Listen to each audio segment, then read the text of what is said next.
This is Your Own Best Company, a podcast for people who love to work alone.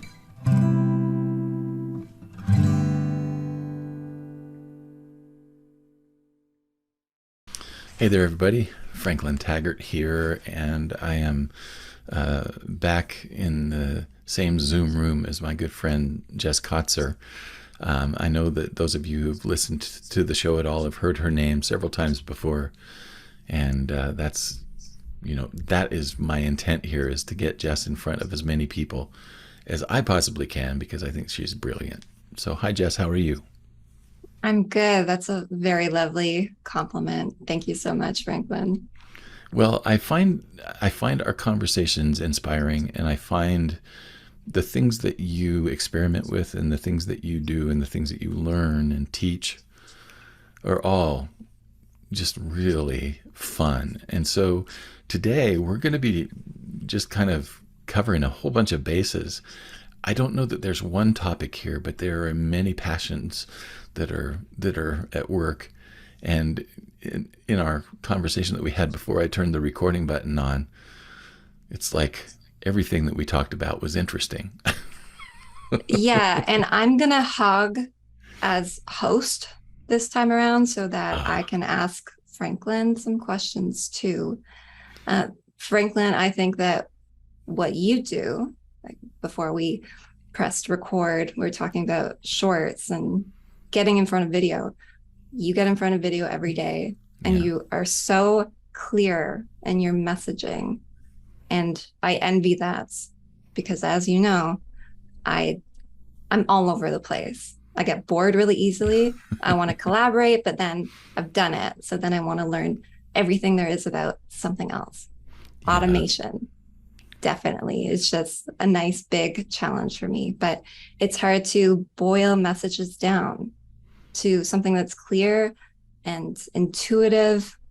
And for me, without it sounding so simple that it's for 5 year olds. Like, I don't want to. I'm just wondering how you communicate where you're not being condescending and you're teaching simply, but also helping people level up, if that makes sense. Well, that's very, very kind of you to say. And how can I answer that question? The first thing is that as long as I am alive, I probably will never consider myself an expert at anything. I consider myself a lifelong student of everything, and as a result, every conversation is a learning opportunity. And every time that I turn on the camera, I usually have a question more than I have an answer. Does that make sense? Yeah. So I think part of it is that I'm just naturally curious about everything. And I used to drive teachers crazy. That's good. Yeah. Yeah. I think that adults need to be challenged with why questions, where you can't just say because I said so. There needs to be a real why. Yeah. Well, only the experts can say because I said so. And like I Mhm. said, I can't go there. So I'm more inclined to say, well, this is what's on my mind today. Let's see where this goes. And How do you feel when someone's like, "Hey, I'm so and so and I'm an expert." Does that turn you off?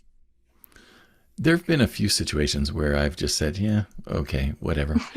But 9 times out of 10, again, I still find something that I can learn from that person.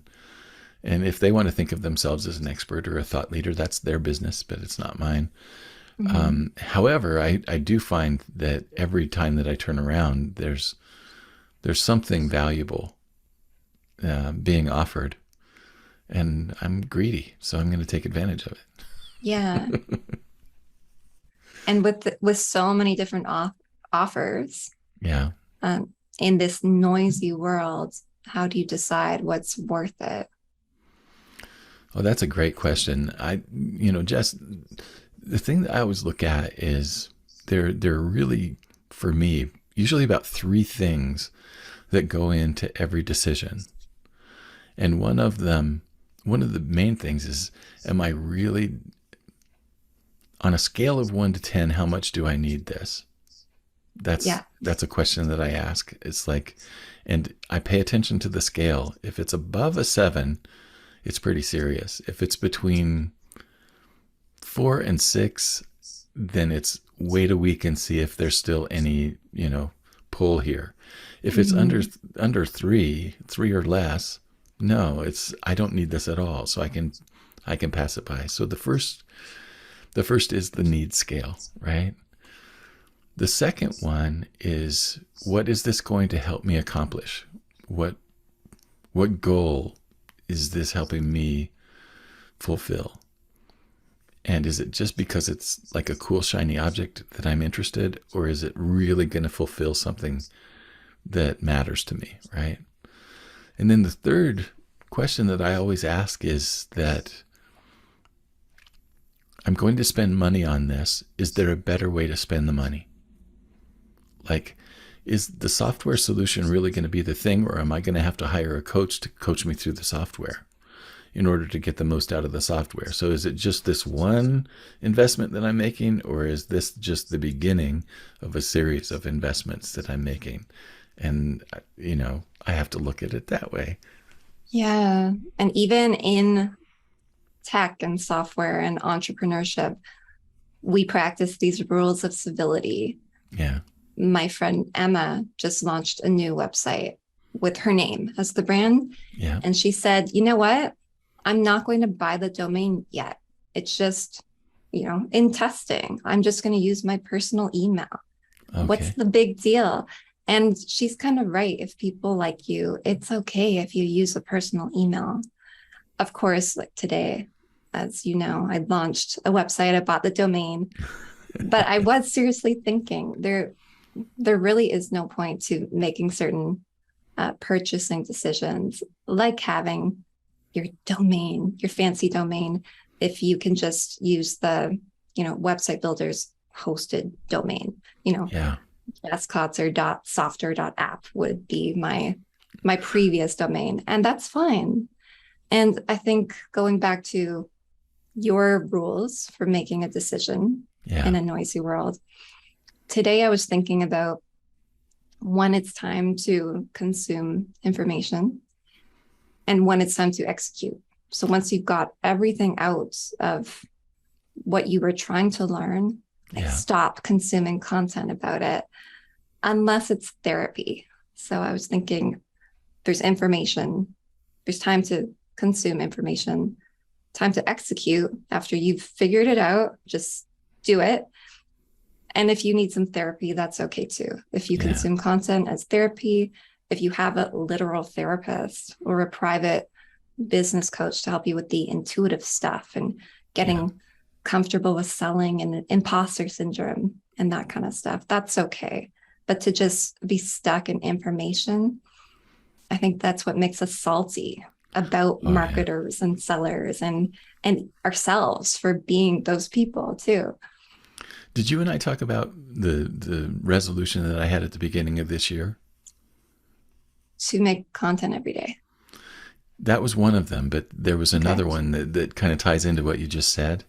No. I realized that my consumption versus production ratio was skewed way, way, way over to the side of consumption, Mm. very little to the side of production. So I was in this loop of learning, learning, and learning, and learning, and then learning some more, and then learning some more, and consuming some content here, and subscribing to these 10 YouTube channels over there, that I was not producing anything. And at the beginning of this year, I made the commitment to say, I'm reversing my production and my consumption ratios. My consumption is going to be limited to a very small amount of time, and my production is going to be the bulk of my time this year. So this has been the most productive year that I've ever had. I Even compared to your musician days, writing songs. Well, what was really interesting is that even back then, um, there were time periods when I would write songs fairly consistently, but I've never had like I've I've done the equivalent of finishing. Let me give it a different frame here.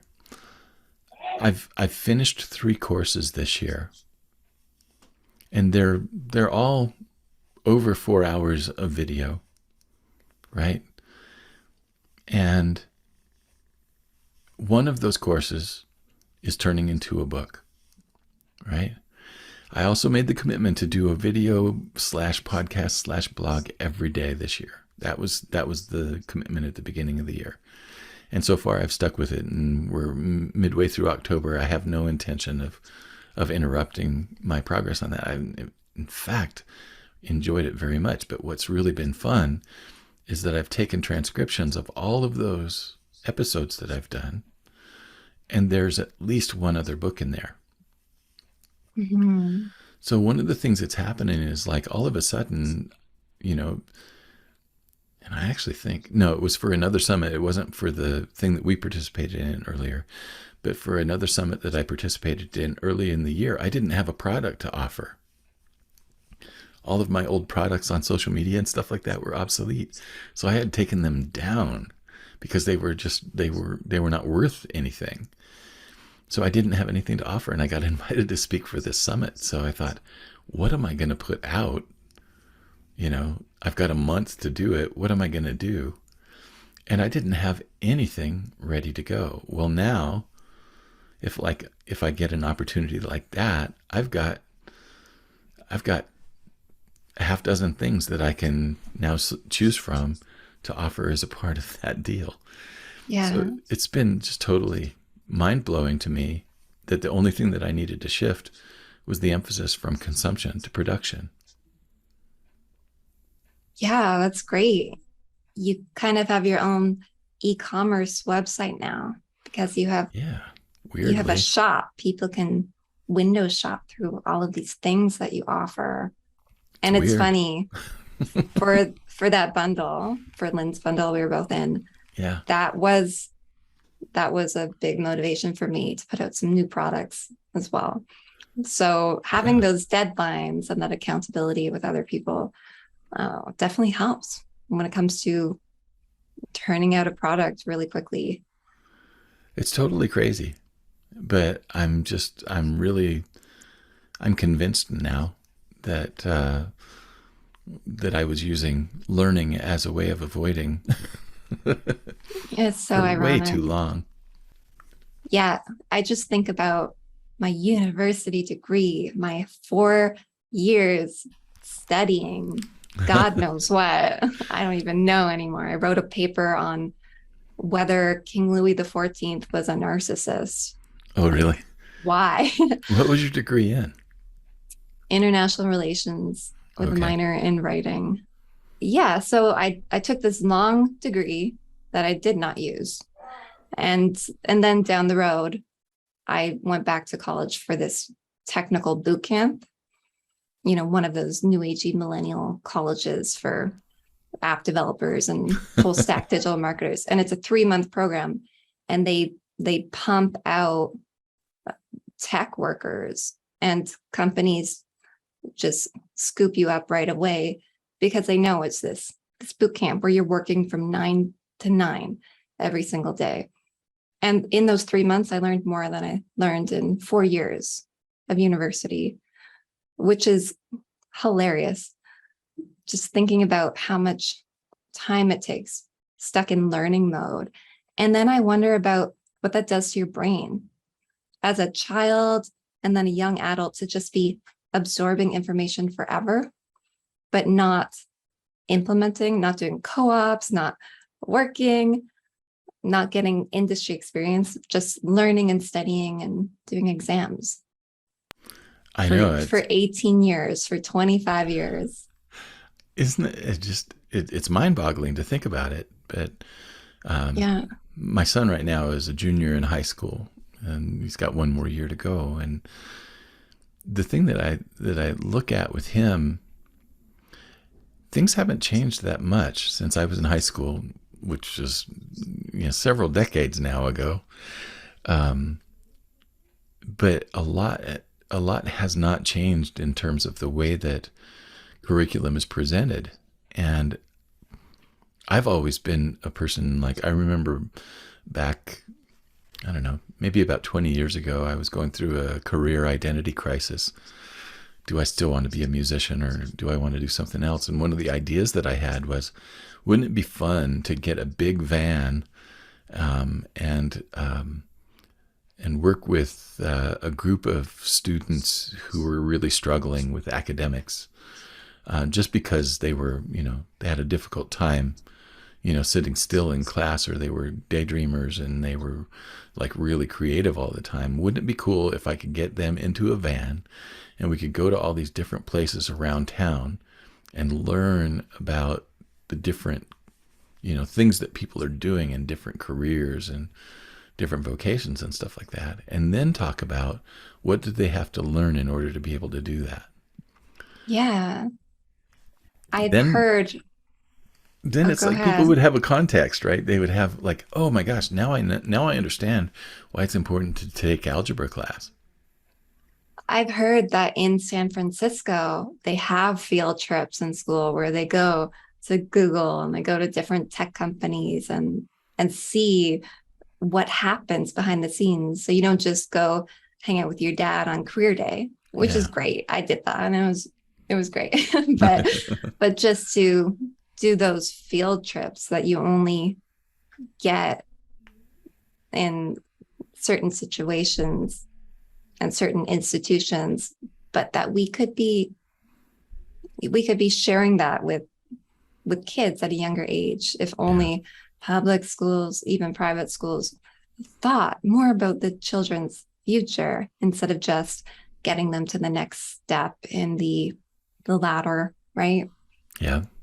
So for yourself, I mean, as an entrepreneur, and um, you've had several different kinds of tracks that you've been on since you finished school. Um, what have been the most important sources of learning for you? I think this is kind of funny, but just flipping products. I've flipped a lot of products. I had all of these Avengers comics. I go to local Comic Cons and sell, or Yeah. I was on all of these different websites flipping products like eBay. And that was just a nice a nice way to realize that you don't need to work for other people. There's other opportunities other than the 9 to 5. I worked for the government as a student economist. You clock in and clock out. Doesn't matter what you do. In fact, Yeah. so many people do nothing, and it's just about trading your time. And I did not like that. And it was really good to see that you could make your own hustle. And it's Yeah. up to you what that looks like, and that you can be really creative and scrappy. You can do it online or offline. So that was an important practice, I would say, for me Yeah. to do that. I think that kids do that younger, in grade 5 or 6, you're trading cards and I don't know, like Pokemon cards Yeah. and different collectibles at a young age. And that's a good foreshadow that those kids are going to be entrepreneurs. I Yeah. never really did that very young. It took me my 20s to figure out how to hustle and be creative. And it also took me getting out of the education system to be like, crap, now it's time to either work for the man Yeah. or figure out another way to make money. Well, let's talk a little bit about that. I mean, it's like, as entrepreneurs, a lot of times we have to support ourselves in other ways while we're getting things off the ground. What are the ways that you've supported yourself as you've gotten your businesses started? Well, I do love money. So I do think about how I can make money where there's money to be made. Yeah. And I started Self Pub Hub, this author community, Yeah. thinking maybe there's some money here, but ended up realizing I don't want to charge authors anything because statistically, authors don't have that much money, and it doesn't feel good to charge people who don't have money. Yeah. Even I have my Lyme disease brand. I offered free coaching, and I've offered so much free coaching in these areas where there's not a lot of money, because with Lyme disease, a lot of people spend tens of thousands of dollars on their health. And to me, like you were saying, the rule where you're purchasing, where with your purchasing decisions, you have to decide, can I use this money for something else?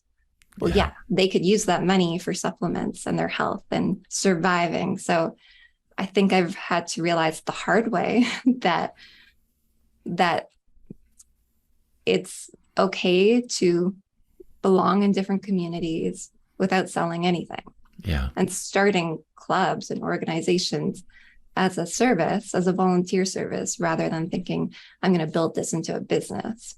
So I really needed to focus on agency work and companies that are established, and also Mhm. working for agencies. I have friends from Grilled Cheese Affairs who have given me a lot of work because they can sell and they have a good network.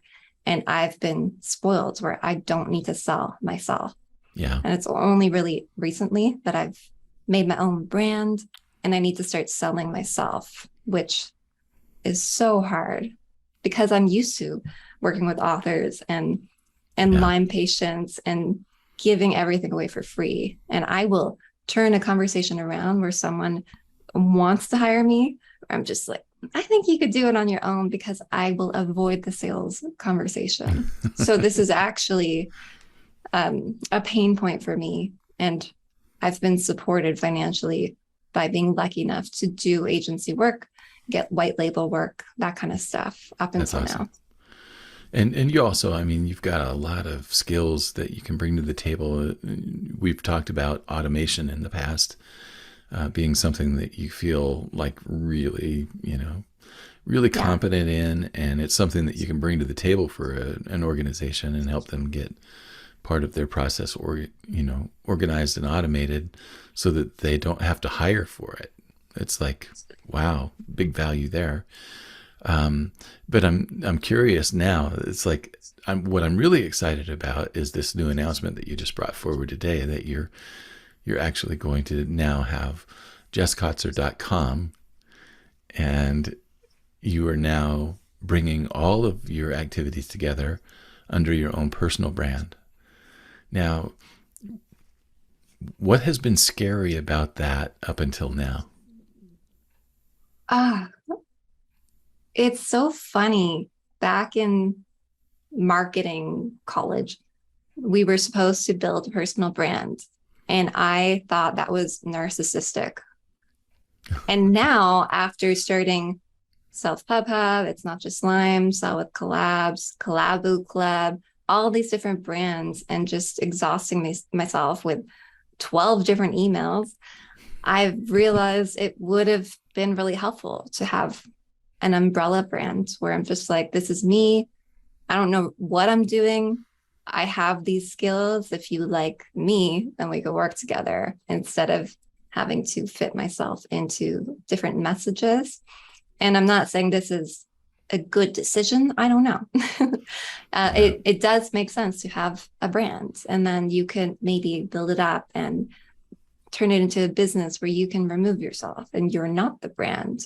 yeah, But just it's just where I'm at, where I'm public facing. I have my channels where I am really the brand, and I do change my mind and pivot.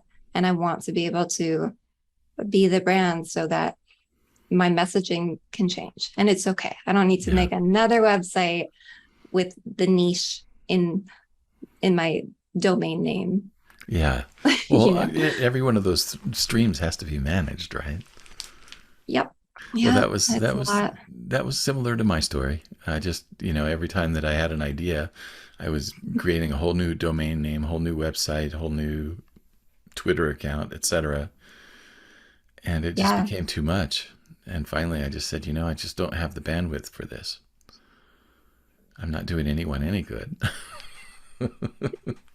And since you've changed, how do you feel about being Franklin Taggart coach franklintaggart.com, right? Or is it franklintaggart.coaching.com? It's franklintaggart.com, and that I always joke that that's my permanent address. It's like franklintaggart.com is the only way that people know that they can reach me. What's really funny is like I was given that domain name as a gift when I finished my CD. Uh, I've only released one CD in my music career, and it was out in 2001. It came out the week after 9/11.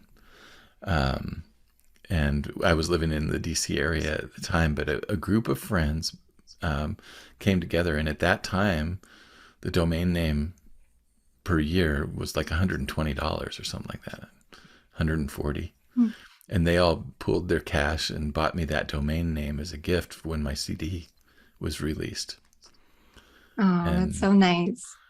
so I've had that domain as kind of a catch-all ever since then.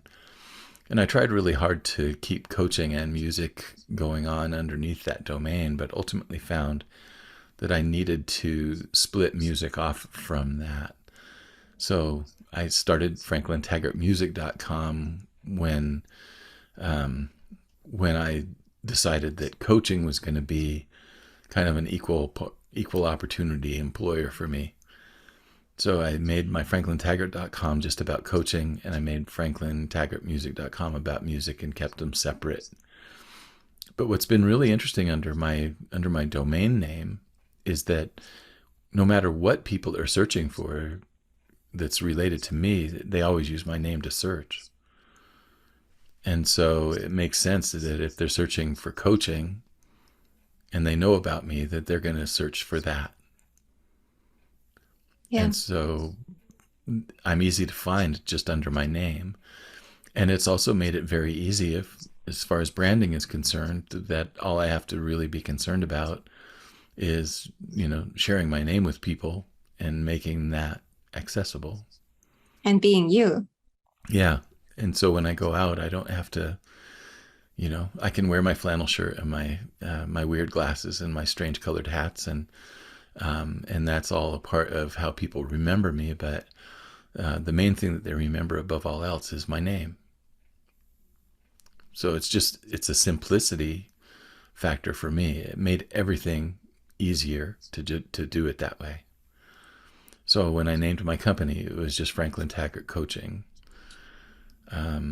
And I have another arm of my company that's Creative Enterprises. So Franklin Taggart Creative is where I have all of my publishing and all of that stuff. All of my copyrights are owned there. But having a personal brand, I didn't have it because it was cool. I had it because it was easy. Yeah. It took me a decade to realize that. It took me a long time too. And like I said, every time that I turned around when I was creating a program or creating something, there was a separate website, all separate social media to manage. And it just Hmm. became untenable. I couldn't continue to keep up with all of it. I think that's why I, for the most part, abandoned It's Not Just Lime, because that Yeah. was a pen name. It wasn't me. I kept it separate. I was trying to be anonymous. I didn't want to let friends and family even know about it because I was embarrassed about being online. Um, I've done all sorts of things in front of strangers. For some reason, it's so much easier than in front of people you know. I have an exclusion list for my mom and my sister-in-law, so that when I send e-blasts, they're not texting me like "good job," which is another thing that I need to get over. But just learning to be yourself, for me, that's been hard. But I Well, you're think this is still a young too. milestone. Yeah, Being yourself is something maybe you're not convinced of yet. It's like maybe. I was 40 before I was comfortable but even attempting to be myself. Up until then, That's I was trying funny. to be somebody else altogether. I asked my dad, like, when do you look back every 5 years and say to yourself, yeah, I haven't really changed that much? And he said 45. Since then, he's like, I haven't really changed that much. Yeah, for me, it was probably 10 years later. 55 was when I really noticed. Okay. Yeah. And 60 is like, now I am definitely noticing that I am not changing very much. Cool. And they say your brain, your set point stops at 25. I don't think that's true. That wasn't for me at all. That was when it was just getting started. Yeah, Nice. I was just figuring it out. I was just starting to figure it out then. What would you say to young people getting out of high school when it comes to those years, those developmental years in their young adulthood? Should they be going to university? Should they be just messing around? Like, just do your thing and you'll figure it out when you're 25. When do you start figuring it out? I think it depends on the person. I have some good friends who knew at young ages what they wanted to do with their life, and their path was very clear. It was like, I talked about in my video yesterday about my friend who was an architect, and he knew when, from the time that he was 10 years old, these are the steps that I have to take to be the architect. It's like I have to take these classes in school. I have to have this kind of GPA to get into this school. I have to do the undergrad here, and then I have to go to graduate school there. And then when I get out of there, I will take my test, and all the steps were clear for him. So he was one of those ones that knew everything that he needed to know early on, and he was just able to follow the path.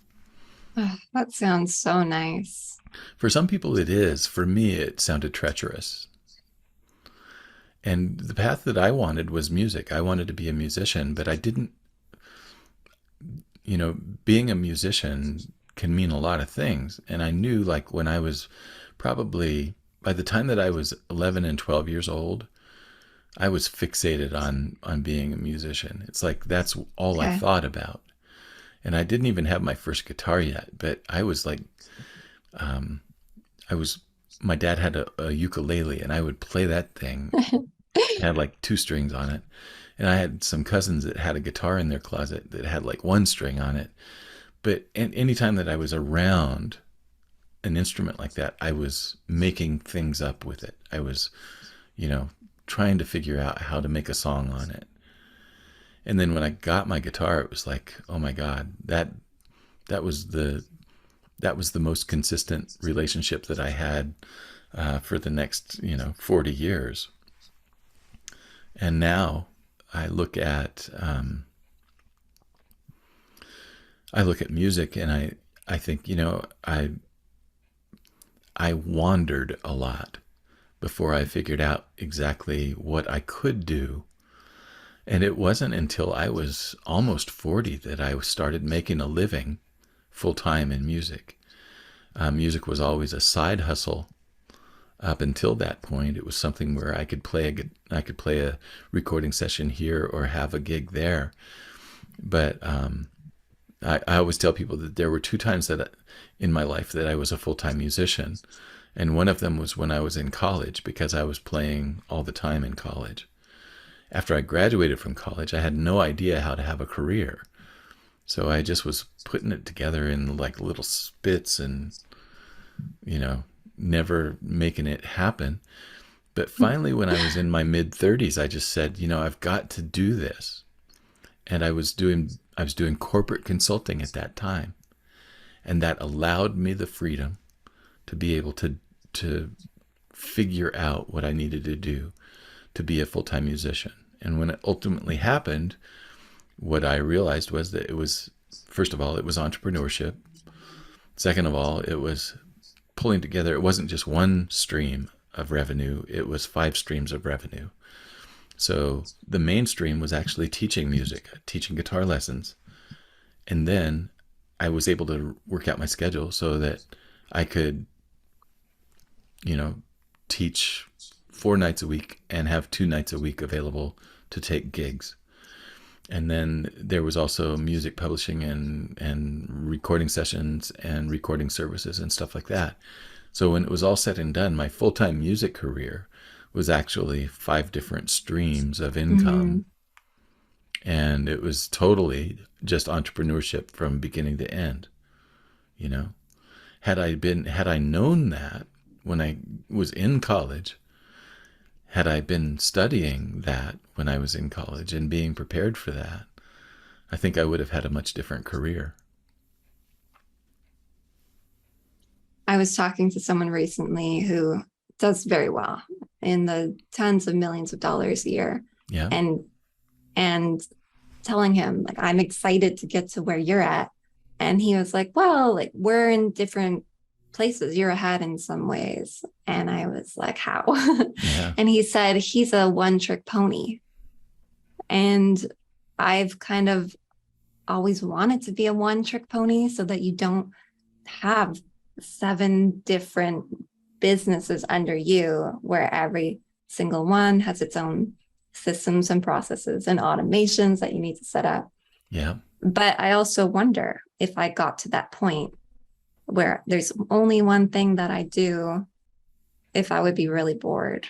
And if having those multiple streams of income is actually, it's chaotic, but it's really exciting and it Yeah. keeps things interesting. And if one area doesn't matter anymore, if it's irrelevant in 2035, then you have those other areas. Yeah. So I kind of like having the multiple streams too. I still do Comic Cons once Oh, in a yeah. while. Well, that's just it. It's like there's room for all of the things that you care about, all the things that are interesting to you. And that's the thing, getting back to your question of what I would tell a young person right now. If you're not in a career path that has everything already spelled out for you, well, then what's going to happen is you're going to have to figure out some things for yourself. And what that looks like is that you're going to have to learn some Fail. things. Yeah, well, you're going to have to learn some things. And a lot of that has to do with and trying. And I don't like to frame it as failing because every failure was just an education for me. It's Mhm. like I've failed at more businesses than I've succeeded in. And, I've had sideline businesses ever since I was in college. And so for me, the side hustle and gig economy has been a reality for my entire adult life. In fact, right now in my life, this is the first time in my life that I've ever had just one job. And that's, basically just coaching. But what's really interesting, what I would tell a young person right now is that if it's not already, if there's not some kind of a protocol for you to follow, then there are three things that I encourage people to develop. One of them is to develop a strong sense of trust in your own intuition, because your intuition is going to be the thing that you will learn to listen to whether you like it or not. And when you're young, it's hard to actually it's hard to let yourself do that because you've got other people telling you other things and you're going to second guess yourself. That's just kind of normal. The other things that I usually tell people is I think it's really important for you to pay attention to the people that you care about. And I'm not talking about family here. I'm talking about, like, is there a cause or is there a certain group of people that you just can't not help, right? If there's a group of people or if there's a cause that you just have to give yourself to, that is something that you need to pay attention to because that's probably where you're going to find your best opportunities. And then the third thing that I always look at in terms of figuring out where you're going to go, I don't tell people to follow their passion because passion comes and goes. Passion's not a reliable guide. It's usually a result and not something that happens on the front end of something. It's something that happens as you're enjoying something. It's not necessarily a reliable way to say what you should be doing. But what I usually say is that you need to give yourself the permission to explore where your curiosity leads you. Because I really feel like that your curiosity is a better guide than your passion is. So those are the three things that I tell people is that if you don't have a cut and dried path in front of you, trust your intuition, pay attention to the people and the causes that you care about, and really start to look for the areas where your curiosity is most active and follow those. And in general, you're going to probably be able to put together a pretty interesting path for yourself that's intrinsically rewarding and that has all the externals as well. It's really kind of a cool thing. There's that clarity I was talking about. Hard one, I have to say. I paid for that. That is solid advice for young people and for me as well. That definitely hits home for me. I appreciate it. Tell me about that. What about that hits home for you?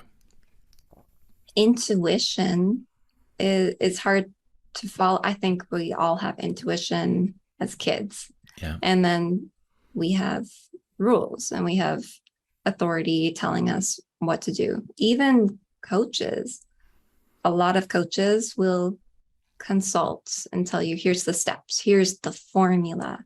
Yeah. In writing, there's all sorts of plotting formulas in our stories. So there's all these formulas. And I feel like the online entrepreneurial space is actually way more dogmatic than the 9-to-5 space. People typically are in the 9-to-5 space because they want to work to live. In the online space, we're seeking gurus, and there's no such thing. I don't think, but we are looking for all these different formulas. And when you're insecure and you don't trust your gut, which I can speak on for myself, you end up paying for products and services where the product owner or the service provider is banking on your insecurities. Yeah. And then you can spend a lot of money on the wrong things. So having that intuition and that confidence and just enjoying the process and failing and trying something else and picking yourself back up after you've failed is something I'm still learning how to do that too. I think the more you fail and the more you are like rejected in sales and the more you put yourself out there, the easier it gets. The more you get on camera, it all becomes normalized. So definitely just doing it and doing it publicly. That's the thing. Doing it publicly and having that possibility of making a fool out of yourself. That is something I think more people should embrace. Yeah, I think I'm all for that. I think we should have a club. The clown club. Yeah, or the fool club. Just share embarrassing moments and normalize it. I always tell people that my favorite tarot card is the Fool. It's like I need to have that tattooed somewhere on Well, Jess, this has been a whole lot of fun. I think one of the things that I appreciate about our conversations is that that we can go a lot of places and find jewels to share with each other, and I appreciate you so much. And you too. Oh, sounds like it's time to go. Like somebody's at the door here. So JessKotzer.com is your new website, and that's where people can find out more about you. If you want to reach Jess directly, hello@JessKotzer.com is the best way to do that. And you all know that I'm always at FranklinTaggart.com, my permanent address. And I'll look forward to this is just the first or maybe second among maybe third. Is this our third time that we've I recorded one for you. Yeah. Yeah. So this is like our fourth. Let's just lose count. Yeah. I'm all about that. So this is an ongoing conversation that you have been privy to. And Jess, I'll look forward to the next time we get together. Ditto. Bye, Franklin. See ya. Bye, everybody. Thanks for listening to Your Own Best Company. If you enjoyed the show, would you do me a favor and subscribe on YouTube, Spotify, Apple Podcasts, or your favorite podcast host? If you really love it, leave me a review or share it with your circles. If you feel like your career is reaching a dead end, or you're feeling a deep sense of dissatisfaction in your work right now, I help people discover their gifts and then find or create new opportunities that are the best fit for their talent, experience, and lifestyle. Email me at coaching@franklintaggart.com for more information. I also help people start, finish, and launch creative projects, and I offer an ongoing marketing mastermind for solopreneurs and freelancers. More information on these programs and services can be found at franklintaggart.com. Thanks again for spending this time with me.